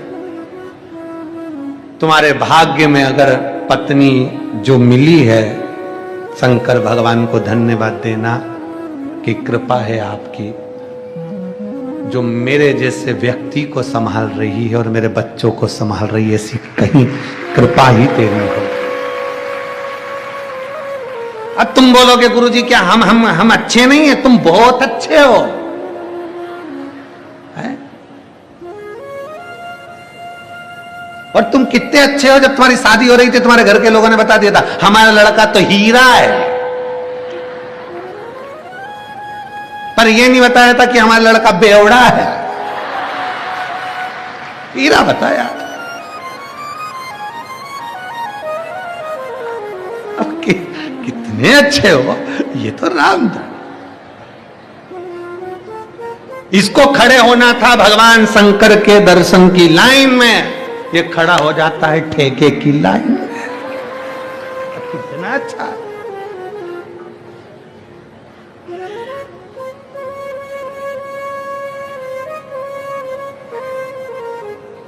शिव जी को धन्यवाद दो, भगवान तूने बहुत अच्छी दी है, बहुत अच्छी कृपा करी है। और जो माताएं कहती हैं हमारा पति बहुत ताड़ना देता, बहुत गालियां देता, बहुत अपशब्द कहता, बहुत आड़ा टेढ़ा बोलता, उन बहनों से भी निवेदन है तुम भी शंकर जी को धन्यवाद देना, बहुत अच्छा दिया है। अगर ये अच्छा मिल जाता मुझे प्रेम करने वाला, तो मैं क्या शिव पुराण में जाती? फिर तो सिरपुर के या धूलिया के किसी टॉकीज में मूंगफली हाथ में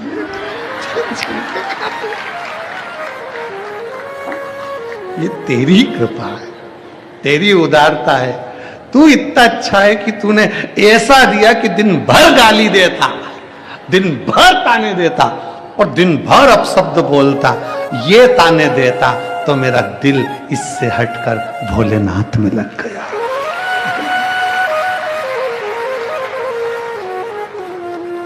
ये तेरी उदारता है, तेरी कृपा बिना न हिले एक भी लेते हैं श्वास, तेरी कृपा से तनु बखान क्या करूं मैं राखों के ढेर का, चपटी बहुत में खजाना कुबेर का, गंगाधार मुक्ति द्वार ओमकार तू, भोले ओमकार तू, आयो शरण तिहारी शंभुतार द्वार। जो तूने दिया वो अच्छा दिया, हम उसमें कोई गलतियां ना निकालें। जब हम भगवान में गलतियां निकालते हैं तो समझ लो हम अपने भीतर गलतियां निकाल। एक लड़का दोस्त के साथ जा रहा था, जाते जाते उसने देखते से कहा कि भगवान में तो अक्ल ही नहीं है। क्या अक्ल नहीं है? इतना बड़ा पेड़ इतनी छोटी छोटी सी केरी लगा दी, इतना बड़ा पेड़ इतना छोटा छोटा सा बेर लगा दिया, इतना बड़ा कद्दू, इतनी बड़ी लौकी इतनी पतली सी डाली में लगा दी, पतली सी बेल में लगा दी। अरे कद्दू को ऊपर लगाना था पेड़ में, लौकी को पेड़ में लगाना था। अब बैठा था नारियल के पेड़ के नीचे, हवा चली ऊपर से गिर गया। अब दोस्त से बोला भगवान जो करता है बहुत अच्छा करता है। अच्छा हम कद्दू नहीं लगाया था उसने, कद्दू लगा देता तो कद्दू नीचे और अपन ऊपर पहुंच जाते। ये उसकी कृपा, उसको धन्यवाद दो, तूने बहुत अच्छा किया। अच्छा घर दिया, अच्छा परिवार दिया, अच्छा कुटुंब दिया, अच्छे रिश्ते नाते दिए, अच्छा तूने कृपा करी। पूरा परिवार मेरा कितना जोरदार दिया। सास जब भी बोलती एकदम गर्जना में बोलती, ये तेरी कृपा है। जब सास इतनी गर्जना में बोलती तो कोई चोर की हिम्मत नहीं कि घर के घुस जाए। उसको मालूम है चोर को कि बहू होगी ना तो चल जाएगा, पर ढोकरी होगी ना, मां होगी तो नहीं चलेगा, क्योंकि ये अपने तावे में जिस दिन इसने पकड़ लिया उस दिन धो देगी अच्छी लपट के।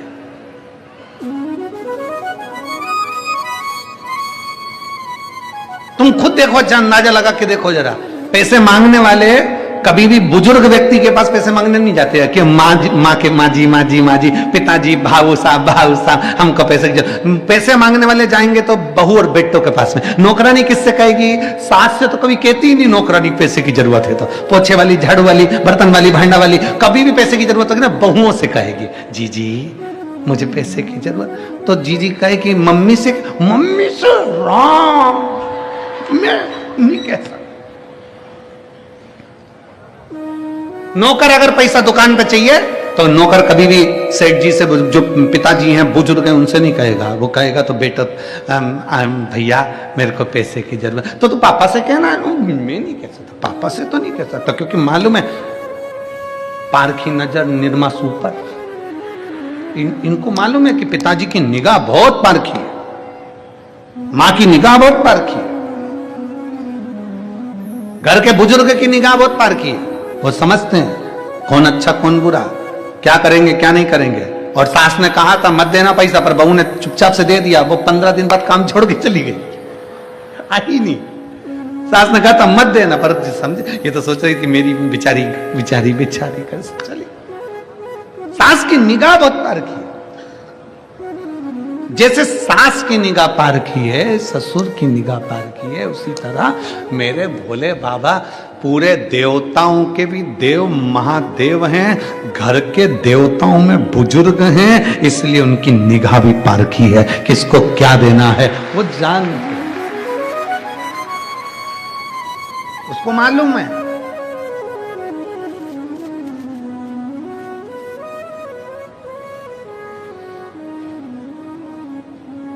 किसी ने पूछा कि भगवान हमने सुना है कि तुम बड़े पारखी हो, इसके बाद भी तुमने रावण को सोने की लंका दे दी। रावण को सोने की लंका दे दी। शंकर भगवान तुम्हें सोचना था, विचार करना था कि वो असुर है, राक्षस है, उसे सोने की लंका देने की क्या जरूरत थी। शंकर भगवान ने कहा मैंने रावण को सोने की लंका नहीं दी है, राम जो मेरे दिल में बसते हैं, जो मेरा भजन करते हैं, उनकी अर्धांगिनी सीता लंका में जाएगी, उसके लिए एसी का रूम बनाया है। बहू आती है, उसके पहले बेटे का रूम तैयार करा जाता है। बहू यहां आएगी, इस कमरे में रुकेगी, ऐसा है वैसा है, सजाया धजाया तैयार करा गया। शंकर भगवान ने कहा माता जानकी जी आएंगी, उनके लिए पूरी लंका अच्छी होना चाहिए, इसलिए सोने की लंका बनवा दी। शिव का भक्त, शंकर का भक्त कहीं पर भी जाए, शिव भक्त कहीं पर भी जाए, उसकी व्यवस्था पूर्ण हो जाती है। पूर्ण व्यवस्था शिव करते हैं, शंकर करते हैं। राम जी भगवान शंकर का भजन करते, माता जानकी की व्यवस्था स्वयं शिव ने करी, स्वयं शंकर।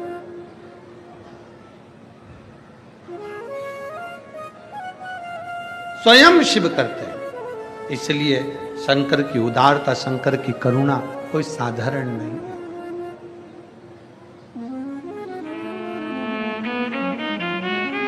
आपका कर्तव्य है केवल शिव के मंदिर में जाकर वहां की सेवा करना, चाकरी करना। और मेरे बाबा तेरी नौकरी सबसे बढ़िया है सबसे खरी, तेरे दरवाजे की चाकरी सबसे बढ़िया है सबसे खरी। जब से तेरा गुलाम हो गया, तब से मेरा भी नाम हो गया। जब से तेरा गुलाम हो गया, तब से मेरा भी नाम हो गया। वरना वो काल क्या थी मेरी, सबसे बढ़िया है सबसे खरी। भोले बाबा तेरी नौकरी आपसे बढ़िया है सबसे खरी। आप उसकी सेवा में लग जाओ। एक पत्र है,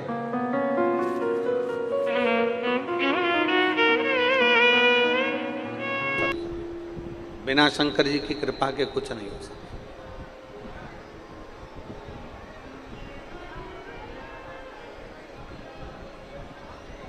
यदि आप भगवान देवादिदेव महादेव के प्रति समर्पित हो रहे हैं, पार्वती मैया यदि शंकर जी के प्रति समर्पित हो रही हैं, लक्ष्मी मैया भगवान नारायण के प्रति समर्पित हो रहे हैं, माँ वीणा देवी ब्रह्मदेव के प्रति समर्पित हो रही हैं, आपका समर्पण यदि है, आप अगर समर्पण की भाषा को जानते हो, समर्पित की भाषा को जानते हो, तो ये भी मानकर चलना कि हम जिसके ऊपर समर्पित हो जाते हैं फिर वो हमको संभालने लगता। एक छोटी सी भाषा से, छोटी सी बात से अपन अपनी कथा को आगे बढ़ाना चालू करें। मेरी माताएं बैठी हैं, वो जानती हैं जब छोटा सा बच्चा रहता है तो गोदी में पड़ा रहता है।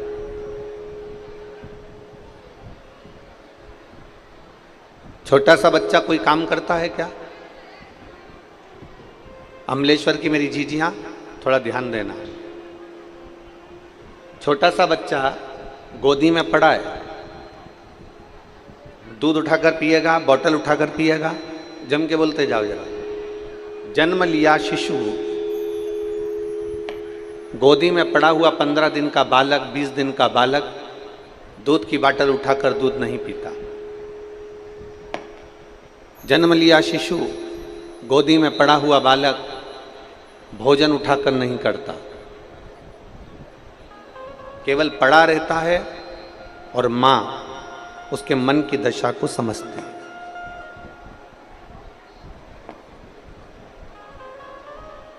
मां उसके भीतर की दशा को समझ रही है। बच्चे को भूख लगी, मां ने उसका चेहरा पढ़ लिया और मां ने उसको दूध पिला दिया। बच्चे का पेट दुखा, मां ने समझ लिया, उसको दवाई दे दी।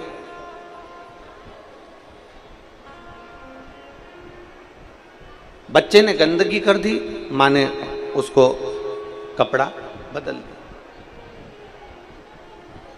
मां उसकी सेवा संभाल में लगी हुई है, मां उसकी सेवा संभाल कर रही है। मां कब तक उस बच्चे की सेवा करती है? माँ उस बच्चे को कब तक गोदी में रखती है, कब तक सेवा करती है? जब तक बच्चा अपने हाथ से काम करना प्रारंभ ना कर दे। बच्चा खुद दूध पीना प्रारंभ कर देता है, बच्चा खुद हाथ में बोतल पकड़कर दूध पी लेता है, बच्चा कुछ निकाल कर खाना चालू कर देता है, बच्चा कपड़ा बदलना चालू कर देता है, बच्चा अपने श्रृंगार खुद कर लेता है, बच्चा उठ बैठने लगता है, बच्चा अपने काम में लग जाता है। तो माँ फिर उस बच्चे को धीरे धीरे धीरे धीरे छोड़ती जाती है। फिर माँ उसकी सेवा नहीं करती, फिर माँ उसके लिए कुछ नहीं करती, क्योंकि वो बच्चा खुद कर रहा है, वो बच्चा स्वयं कर रहा है। माँ कब तक उसकी सेवा कर रही है, माँ कब तक उसका काम कर रही है, माँ उसके लिए कब तक कार्य कर रही है? जब तक वो बच्चा नहीं कर रहा। पर जैसे ही बच्चे ने काम करना प्रारंभ कर दिया, जैसे ही बच्चे ने दूध पीना प्रारंभ कर दिया, जैसे ही बच्चे ने अपने कपड़े पहनना चालू कर दिया, जैसे ही बच्चे ने रोटी निकाल कर खाना चालू कर दी, बच्चे ने फ्रिज खोलकर पानी पीना चालू कर दिया, मटके के पास गया, हंडे के पास गया, वहाँ से पानी लाया, पी लिया, बच्चे ने अपना काम करना चालू कर दिया, तो माँ धीरे धीरे उसका काम करना बंद कर देती है, छोड़ देती है। पर बच्चा जब तक माँ के ऊपर आश्रित रहता है, बच्चा जब तक माँ के ऊपर समर्पित रहता है, बच्चा जब तक माँ के प्रति समर्पण रखता है, तब तक माँ उसका पूरा ध्यान रखती है, उसके लिए सारी व्यवस्था करती है। और बच्चा जब माँ पर समर्पित नहीं होता, बच्चा जब माँ पर समर्पण नहीं रख पाता, बच्चा जब स्वयं काम करने लगता है, बच्चा स्वयं अपना कार्य करने लगता है, तो माँ धीरे धीरे उसको अपने कार्य के लिए छोड़ देती है। उसी तरह जैसे ये बच्चे की कथा है, जैसे ये माँ का चरित्र है, उसी तरह हमारा जीवन चरित्र है। हम जब तक देवादिदेव महादेव पर समर्पित होकर चलते हैं, तो महादेव भी हमारा ध्यान रखता है और हमारी पूर्ण तरह से व्यवस्था करता है।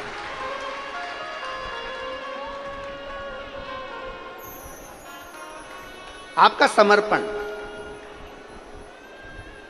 आप जितने समर्पित हैं परमात्मा के प्रति, परमात्मा उतना आपका ध्यान रख रहा है, परमात्मा उतना आपके ऊपर आश्रित है, आपके ऊपर उसकी दृष्टि है। हमने पहले एक बार कथा में कहा था, आपके भी स्मरण में होगा, हम पहले कथा में एक बार कहे थे,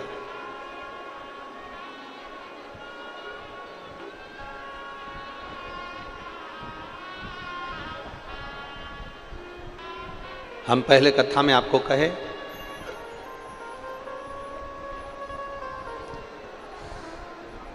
कि चोर की नजर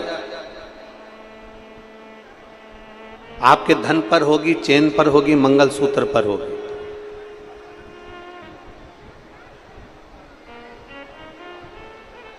लुच्चे की नजर आपकी सुंदरता पर होगी।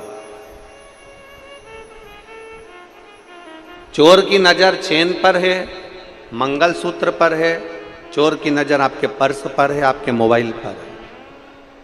लुच्चे की नजर आपकी सुंदरता पर है, आप कितने सुंदर हो आपको देखकर आपकी ओर आकर्षित हो।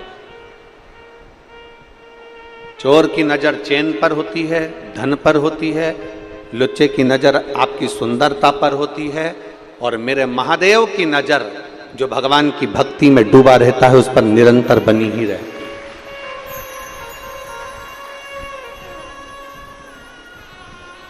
और भक्ति में दिखावा नहीं होता,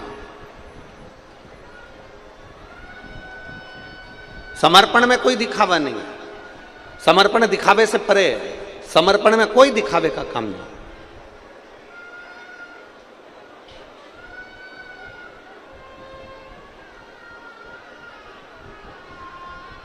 चार पांच फूल लेकर आप मंदिर के अंदर गए, और थोड़े से फूल लेकर आप जब मंदिर के अंदर पहुंचे और मंदिर में जाकर आप फूल लेकर पहुंचे हो और चार लोगों को अगर दिखाकर वो फूल समर्पित कर रहे हो तो भगवान वो फूल स्वीकार नहीं करता। आपका वो समर्पण श्रेष्ठ नहीं है। आपने अगर दिखावा कर कर कुछ कार्य किया है तो वो उसमें श्रेष्ठता नहीं है। आप किसी को बताकर अगर कुछ दे रहे हो तो उसमें श्रेष्ठता नहीं। आप किसी को जताकर अगर भोजन करा रहे हो तो उसमें श्रेष्ठता नहीं। शिव महापुराण की समर्पण, शिव महापुराण की कथा कहती है कि आप किसी से मत कहो, अपने हृदय से, अपने चित्त से, अपने मन से, केवल समर्पण भाव से, समर्पित भाव से, अपने को हृदय से समर्पण भाव से हमें केवल प्रदान करना, केवल प्रदान।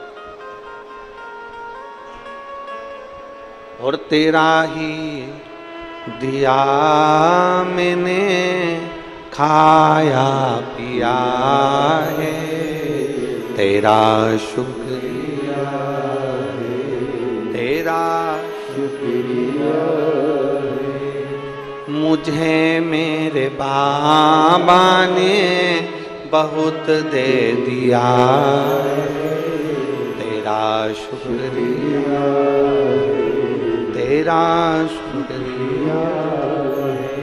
जितना हो सकता है समर्पण भाव में कार्य करें।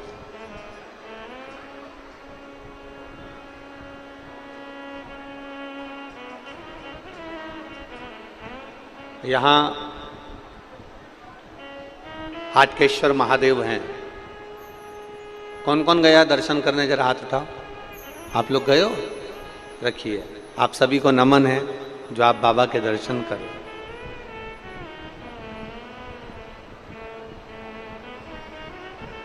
हाटकेश्वर महादेव का एक बड़ा सुंदर चरित्र यहां पर आप और आपके बीच में बैठे हुए शिव भक्तों से सुनने को मिलता है कि खारू नदी के तट पर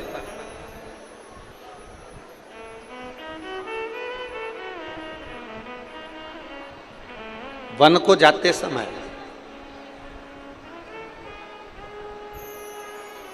जब भगवान राम मां जानकी के साथ में विराजमान थे, लखन लाल जी साथ में विराजमान थे, तब भगवान राम जी ने एक प्रतिज्ञा अयोध्या से चलते समय ली थी कि प्रतिदिन शंकर के शिवलिंग का निर्माण करना है और उसकी पूजन करना है प्रतिदिन।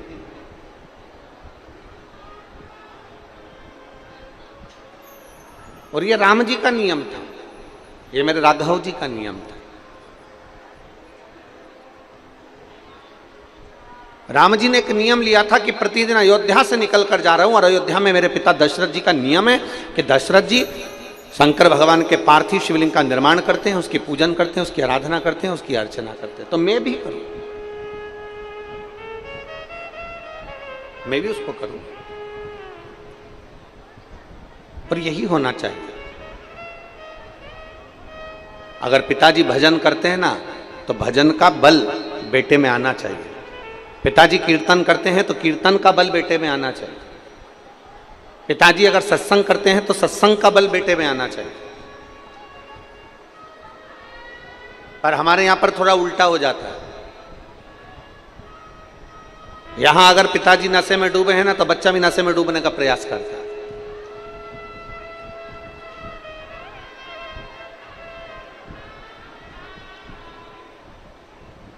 पर मैं छत्तीसगढ़ सरकार को और छत्तीसगढ़ की पुलिस प्रशासन को, छत्तीसगढ़ की पुलिस प्रशासन को धन्यवाद देता हूं कि कहीं पर कोई प्रदेश की पुलिस एक नियम संचालित नहीं करती, पर छत्तीसगढ़ की पुलिस ने एक नियम संचालित कर रखा है, नशा मुक्ति के लिए बहुत जागरूकता कर रखी है छत्तीसगढ़ पुलिस।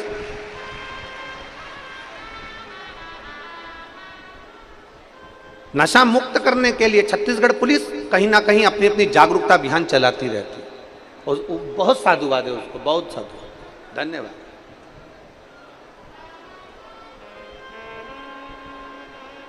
शिव महापुराण की कथा कर रही है। पिताजी सत्संग में डूबे हैं तो बेटे को सत्संग में जाना चाहिए। पिताजी भजन में डूबे हैं तो बेटे को भजन की ओर अग्रसर होना चाहिए।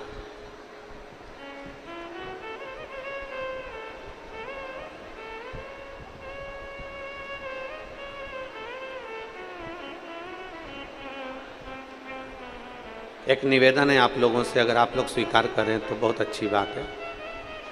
अमलेश्वर के सभी शिव भक्तों से निवेदन है, अपने साथ में पानी की 2-2 बाटल लाए हो कि नहीं लाए हो? जम के बोलो जरा, लाए हो? तो आपके पास में अगर कोई पानी बांटने आ रहा है तो उनसे कहिए, ये धूप में जो पब्लिक खड़ी हुई है पंडाल के बाहर, आप पानी अंदर देने की जगह उनको दीजिए।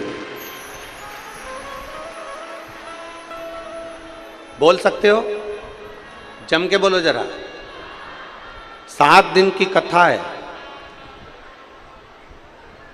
यजमान परिवार कथा करा रहा है। श्री पवन जी खंडेलवाल हुए, सागर खंडेलवाल हुए, विशाल खंडेलवाल हुए, श्री मोनू साहू जी हुए, ये सब मिलकर कथा करा रहे हैं। इसलिए करा रहे हैं कि आप कथा को ग्रहण करो। एक 10 रुपए की बोतल के चक्कर में, 5 रुपए की बोतल के चक्कर में आपकी जिंदगी भर की पूंजी मत छोड़ देना। ये शिव पुराण तुम्हारे हाथ से ना निकले। जो धूप में खड़े हैं टेंट के अंदर, वहाँ कपड़े के टेंट में, यहाँ तो फिर भी आपके पास में ये फाउंटेन चल रहे हैं और छाया बनी हुई है। जो धूप में बैठे हैं ट्रालियों के ऊपर, बसों के ऊपर, गाड़ियों के ऊपर, जो टेंट के अंदर बैठे हैं, आप उनसे कहिए वो लोगों को पानी दीजिए, क्योंकि उनको पानी की जरूरत पड़ेगी, क्योंकि धूप की तपन एकदम तेज पड़ रही है। और कथा में चित्त लगाओ, कथा में मन लगाओ। ये हाथ से छूट जाएगी ना तो बाद में पछतावा होगा कि हमारे क्षेत्र में कथा हुई और हमको नहीं मिल पाई। इसको अपने अंदर धारण करो, चित्त में उतारो। और शंभु शरने पड़ी मांगू घड़ी रे, दुख काटो दया कर दर्शन को। शंभु शरणे मांगू घड़ी, दुख काटो दया कर दर्शन। अपने पिता से सत्संग का बल लीजिए, अपने पिता से भजन का बल लीजिए। मेरे राम जी के पिताजी श्री दशरथ जी महाराज अयोध्या में ऐसा कोई दिन नहीं जाता था जिस दिन मेरे दशरथ जी महाराज शंकर के शिवलिंग का निर्माण नहीं करते। मेरे दशरथ बाबा, मेरे दशरथ जी महाराज अयोध्या की पवित्र भूमि पर शिवलिंग का निर्माण करते हैं रोज, प्रतिदिन प्रतिदिन।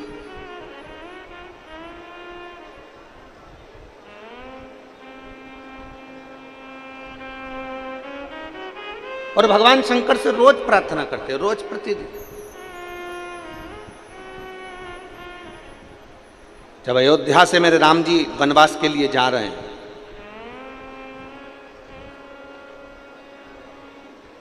माता कौशल्या जी ने राम जी से पूछा कि राम, अयोध्या से जाते समय तुम कुछ लेकर जाओगे क्या? अयोध्या से तुम जा रहे हो तो कुछ लेकर जाओगे राम? तुम कुछ ले जाओगे? मेरे राम जी का उत्तर प्रत्येक सनातनियों की बुद्धि में होना चाहिए।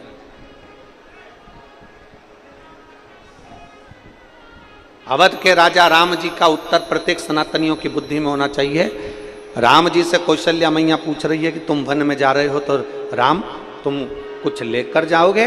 राम जी कहते हैं, माँ अयोध्या से जाते समय केवल 2 चीजें लेकर जा रहा हूं, एक अपनी मातृभूमि की रज और दूसरा अपने हृदय में जनमानस के कल्याण का संकल्प। एक अपनी मातृभूमि की रज, एक अयोध्या की रज और एक संपूर्ण विश्व के कल्याण का संकल्प।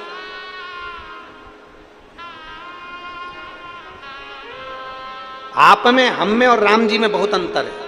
राम जी अयोध्या से जाते हैं तो रज लेकर जाते हैं और संकल्प लेकर जाते हैं कि विश्व का कल्याण हो।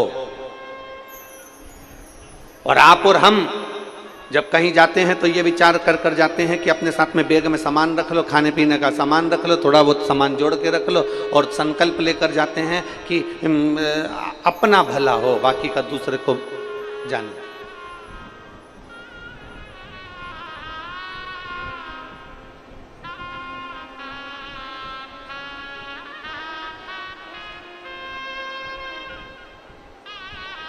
मां, 2 संकल्प लेकर जा रहा हूं। एक अयोध्या की रज साथ में लेकर जा रहा हूं और दूसरा मैं संकल्प लेकर जा रहा हूं कि जनमानस का कल्याण हो। सर्वे भवन्तु, जम के बोलो जरा, सर्वे भवन्तु।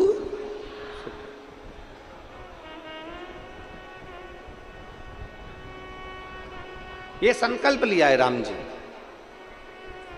और जो दूसरे का संकल्प लेकर जाता है कि मुझे भला करना है, मुझे विश्व का कल्याण करना है, मुझे संपूर्ण विश्व का उद्धार करना है, मुझे अपने आप को भी बदलना है और जनमानस को भी बदलना है, अपने आप को भी बदलूंगा और जगत को भी बदलूंगा, तो निश्चित है एक न एक दिन घड़ी, पल, नक्षत्र, समय आता ही है और व्यक्ति भी बदलता है और समय भी बदलता है और बदलना होता ही है।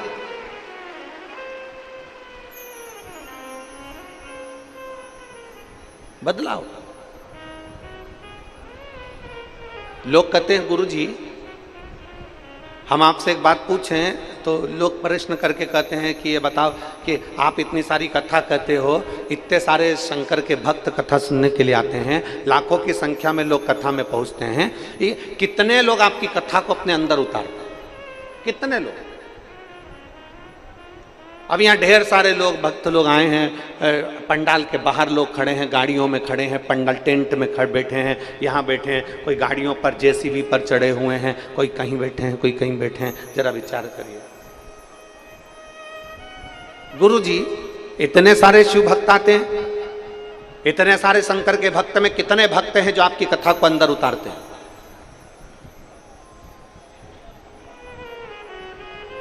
कितने भक्त आपकी कथा को अंदर उतारते? हम उनसे कहते हैं भले कथा उनके अंदर उतरी कि नहीं उतरी, पर इतना पक्का है समुद्र के किनारे पर अगर कोई पहुंच गया तो समुद्र की लहर का आनंद तो उसको मिल ही जाता है। आनंद मिल ही जाता है।